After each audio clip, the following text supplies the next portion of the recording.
Ya, keluarga Indonesia kembali lagi di Kumpul Keluarga, masih membahas tentang kakak versus adik. Ya, ini seru banget deh kalau ngobrolin tentang kakak dan adik ya. Iya. Kita langsung ikut juga nih, kita ajak ada ibu dan kakak beradik yang akan kita ngobrol juga dengan Aunty Jo juga di Kumpul Keluarga ya. Kita sapa dulu, ada Ibu Olive, Regina, dan Rex. Oke, halo.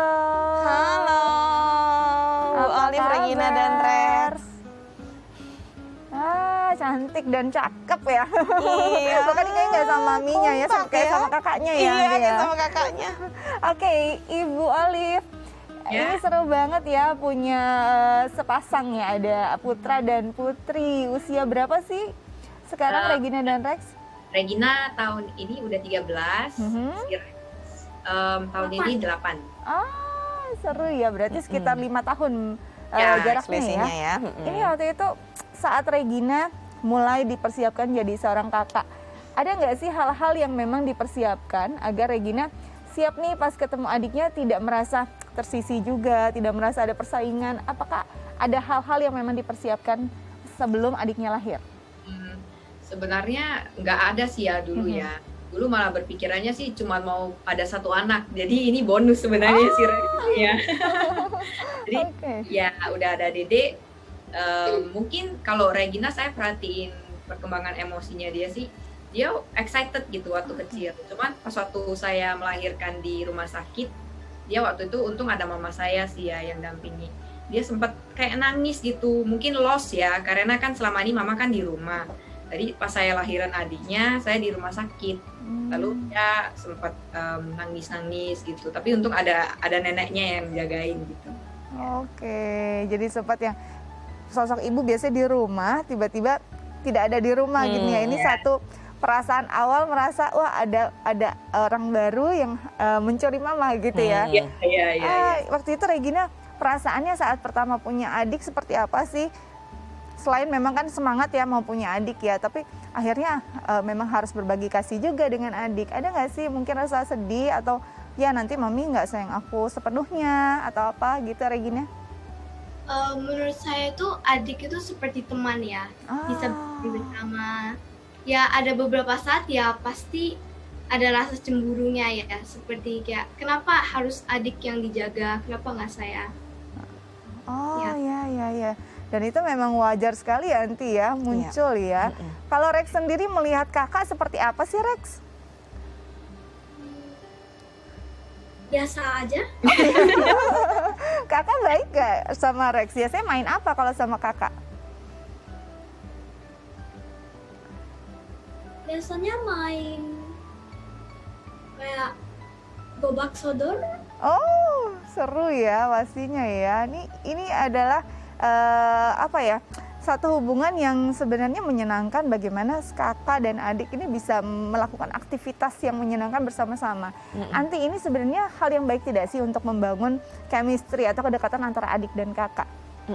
Iya, jadi baik sekali sih sebetulnya, karena tadi itu tadi sudah dikemukakan juga ya oleh Ibu Olive di sini bahwa pada saat ada orang asing masuk dan sebagainya itu kan sesuatu yang memang tidak umum bagi mereka gitu ya.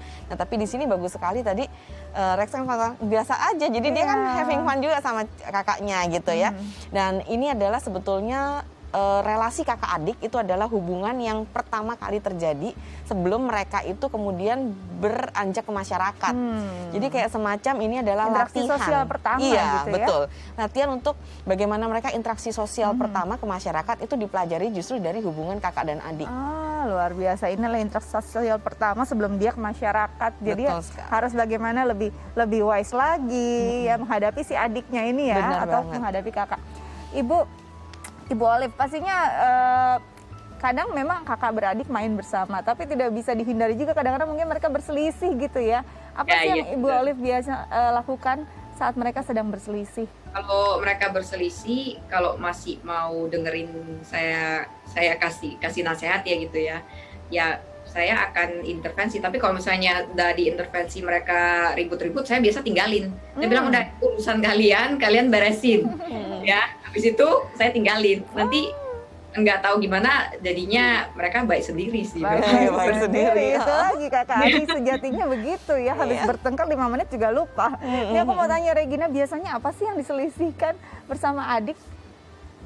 Biasanya sih antara saya atau adik yang saling iseng gitu. Ya, bermula dari iseng sih, mereka tuh nggak tahu apa aja iseng gitu. Dan biasanya minta maaf tidak? Mungkin saling meminta maaf tidak saat menyadari, oh kayaknya tadi saya yang iseng deh sebenarnya. Kalau saya sih biasanya ya mengalah saja lah. Kan saya kakak ya, sebagai kakak ya harus bisa mengalah kepada adik. Wow, kakak yang sangat-sangat baik. Nanti ini melihatnya kayak meleleh ya, lihat kakak yang begitu melindungi adik. Walaupun mungkin kadang ada selisih, tapi dia memahami perannya. Baik ya, nanti memang untuk istilahnya mengajarkan si kakak untuk memahami perannya dalam hubungan kakak dan beradik. Iya, penting banget. Tadi sudah dijelaskan bagus sekali oleh Regina bahwa aku kan kakak gitu ya. Jadi apapun yang aku lakukan pastinya dicontoh sama adik. Apapun yang aku katakan juga bisa ditiru sama adik aku gitu. Nah, sehingga dia merasa bahwa posisi dia adalah sebagai orang yang diteladani oleh adiknya gitu. Dan sebaliknya adiknya juga merasa bahwa oh, aku punya kakak yang bisa aku teladanin. Terkadang memang salah sih, ada beberapa perilaku yang salah, tapi tetap dia idola aku gitu. Iya, bener betul sekali itu. Jadi dan yang dilakukan tadi oleh Ibu Olive itu baik sekali ya. Jadi maksudnya sebagai fasilitatornya itu kelihatan banget berjalan. Jadi ditengahi, kemudian diberi tahu alurnya seperti apa, dan terkadang kalau memang karena usianya sudah besar ya udah ditinggal aja, karena pun mereka bisa menyelesaikan sendiri masalahnya. Jadi memang berikan mereka ruang untuk bisa menyelesaikan masalahnya ya. Iya, kita harus percaya bahwa mereka bisa kok sebetulnya. Cuman butuh kesempatan dan juga kepercayaan dari kita aja. Itu dia sih, benar. Ibu Olive, di sini ada Aunty Jo sih, kalau kita mungkin ada yang ingin ditanyakan tidak terkait tema kita hari ini? Ya, mungkin pertanyaannya itu aja sih, kan mungkin mereka perbedaan usia ya. Jadi kita perlu memahami perkembangan emosi mereka juga berbeda gitu ya, berdasarkan usia itu. Kalau untuk yang kecil ini si Rex ini kadang dia suka apa ya, over excited gitu loh kalau misalnya kalau lagi bermain gitu-gitu. Jadi itu kayak buat gimana ya, anaknya itu susah tenang gitu. Gimana ya caranya ya supaya dia itu kayak lebih calm gitu, gimana gitu. Biar energinya luar biasa ya si Rex ini ya. Gimana biar lebih calm? Mungkin apalagi kan kakaknya perempuan ya. Jadinya bener-bener. mungkin mengimbangi si adiknya begitu energik. Gimana nanti? Mau nanya dulu boleh nggak? Boleh. Boleh, tapi dari over excited ini ada permasalahan yang ditimbulkan apa enggak?